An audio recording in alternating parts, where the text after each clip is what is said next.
বাংলাদেশকে নিয়ে গভীর ষড়যন্ত্র করা হচ্ছে।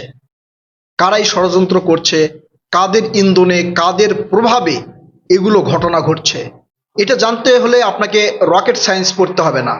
সামান্য কিছু বিশ্লেষণ করলেই আপনারা বুঝতে পারবেন যে এদের পিছনে কে বা কারা ইন্ধন যোগাচ্ছে, কারা এই কৌশল ব্যবহার করছে বাংলাদেশকে অস্থিতিশীল করার জন্য। এখন আপনারা একটু নজর দেন, 5 আগস্টের পরে আমরা অনেক ঘটনা দেখেছি, হামলার ঘটনা দেখেছি, মামলার ঘটনা দেখেছি। মানে যে কোনো কেউ আওয়ামী লীগের দোসর হলে হয় অথবা আওয়ামী লীগের দোসর ট্র্যাক দিয়ে তার উপর হামলা করা হয়েছে। আমরা মনে করেছিলাম নির্বাচন হবে, নির্বাচনের পরে বাংলাদেশ একটা সুস্থ এবং সুষ্ঠু পরিবেশ বিরাজ করবে। সেটা কি করতেছে? কেন করতেছে না? কারা করতে দিচ্ছে না? বিএনপি কি আসলে ক্ষমতা গ্রহণ করার পর দেশ ভালোভাবে চালাতে পারবে? এখন পর্যন্ত বিএনপি সরকার গঠন করেনি। অন্তর্বর্তীকালীন সরকার তাদের দায়িত্ব বিএনপির হাতে এখন পর্যন্ত বুঝে দেয় নাই। শুধু ভোটের ফলাফল প্রকাশ হয়েছে। এই ভোটের ফলাফল প্রকাশের পরেই কিছু দাম্ভিক, কিছু অহংকারী এবং যারা বাংলাদেশকে অস্থিতিশীল করতে চায় তারা বেশ কিছু ঘটনা কিন্তু এরই মধ্যে ঘটিয়ে ফেলেছে। আপনারা আমার স্ক্রিনে দেখছেন, সমকালে একটা সংবাদ প্রচার হয়েছে, তারা সারা বাংলাদেশে ইনভেস্টিগেশন চালিয়ে তাদের তথ্য প্রকাশ করেছে। এর মধ্যে 14টি জেলায় 19টি আসনে সংঘর্ষের ঘটনা ঘটেছে। এই 19টি আসনে যে সংঘর্ষের ঘটনা ঘটেছে তার মধ্যে একটা, এই যে হাতিয়ার, নোয়াখালীর হাতিয়ায় এক বোনকে ধর্ষণ করা হয়েছে। আবার বাগেরহাটের কচুয়ায় একজনকে মেরেই ফেলা হয়েছে। আমরা কি এমন বাংলাদেশ চেয়েছিলাম? এদের পিছনে কারা, কারা চাচ্ছে যে বাংলাদেশ অস্থিতিশীল হোক সেটা আপনাদেরকে বলছি। তার আগে আপনাদেরকে একটু জানিয়ে রাখি কোথায় কি কি ঘটনা ঘটেছে। এর মধ্যে নড়াইল, পটুয়াখালী, নারায়ণগঞ্জ, বগুড়া, দিনাজপুর, চট্টগ্রাম, সিলেট, বেশ কিছু জায়গায় আপনার এই ধরনের সহিংসতার ঘটনা ঘটেছে। এই সহিংসতায় কে কাদের উপর হামলা করেছে এটা যদি আপনারা জানেন মোটামুটি অবাক হয়ে যাবেন। 14টি জেলার মধ্যে 6টি জেলায় বিএনপি এবং বিএনপির বিরোধী প্রার্থী যারা ছিল তাদের মধ্যে সংঘর্ষ হয়েছে।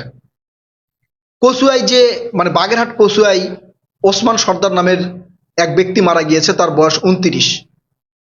তিনি ছিলেন বিএনপির বিদ্রোহী প্রার্থীর সমর্থক।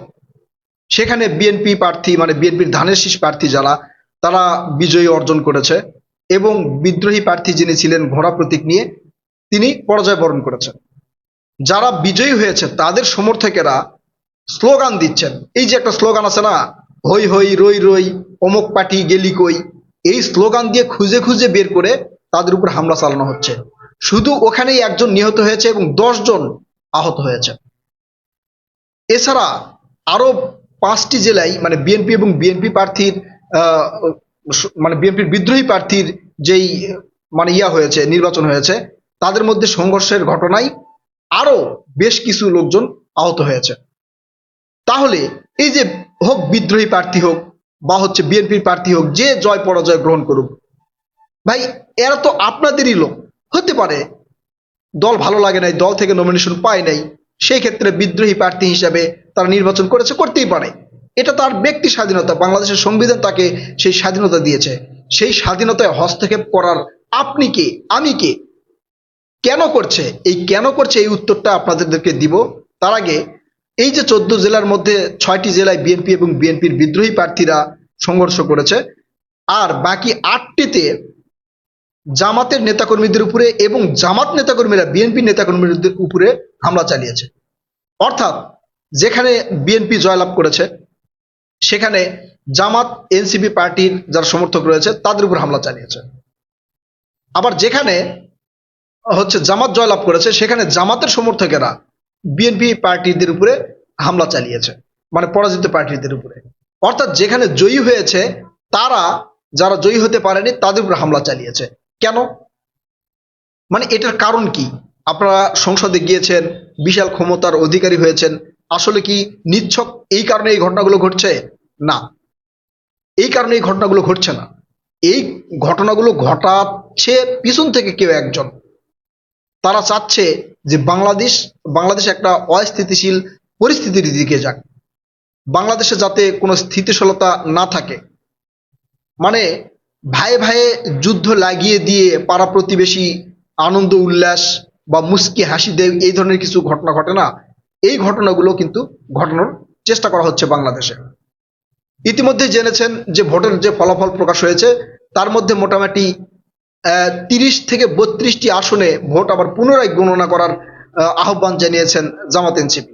হেরে যাওয়ার পর তারা এটা করে, মানে প্রত্যেকটা, এর আগেও দেখেছি যারা জয়ী হতে পারেনি তারা বিভিন্ন ধরনের কথাবার্তা বলেছে, এবারও বলেছে।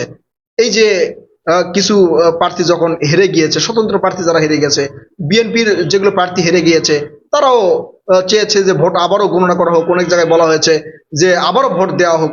এগুলো হবেই, হতেই থাকবে, এটা কিছুদিন হতে থাকবে। সংসদ বসলে, তারপরে সংসদের কার্যক্রম শুরু হলে হয়তো এগুলো আবার থেমে যাবে। কিন্তু এই সহিংসতা, মারামারি, এগুলো কি মানে থামবে নাকি চলতেই থাকবে? নাকি এদের পিছনে আবার উস্কানি চলতেই থাকবে? এর মধ্যে আবার বড় ধরনের সহিংসতার বিষয় আমরা লক্ষ্য করতেছি।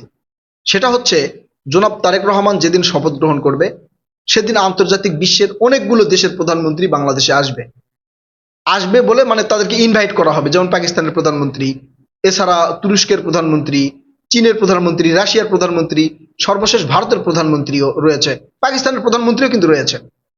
এখন এই ভারতের প্রধানমন্ত্রী নরেন্দ্র মোদীকে বাংলাদেশে না আসতে দেওয়ার মানে বিষয়টা কিন্তু সামনে এসেছে।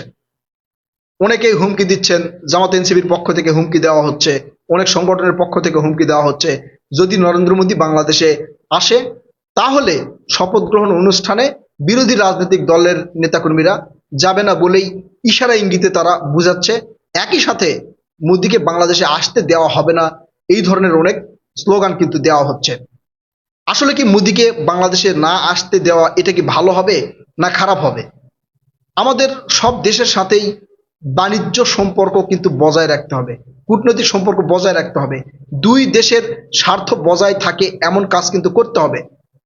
প্রতিবেশী দেশ বা আন্তর্জাতিক বিশ্বের সাথে সম্পর্ক না রেখে কোনো দেশ উন্নতি করতে পারেনি, বাংলাদেশও পারবে না। এখন বাংলাদেশের জনগণই ঠিক করবে মোদীকে বাংলাদেশে আসা ঠিক হবে কিনা, বা মোদীকে বাংলাদেশে নিয়ে আসা ঠিক হবে কিনা, তাকে ইনভাইট করা উচিত হবে কিনা, সেটা বাংলাদেশের জনগণই ঠিক করবে। এখন বিএনপির পক্ষ থেকে কি করা হবে সেটা আমি জানি না। তবে এই ধরনের মানে এই যে প্রতিহিংসামূলক কথাবার্তা, প্রতিহিংসামূলক আচরণ, এগুলোর পিছনে কেউ না কেউ রয়েছে। শুধু কারো প্রার্থী বা দল বিজয়ী হয়েছে দেখেই সে যে এগুলো হামলা চালাচ্ছে তা কিন্তু না।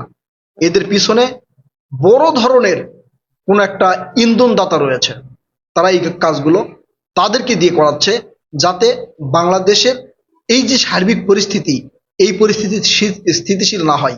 এমনিতে দেশের অবস্থা 12টা বেজে আছে, যেদিকে তাকাবেন সেদিকেই 12টা বেজে আছে।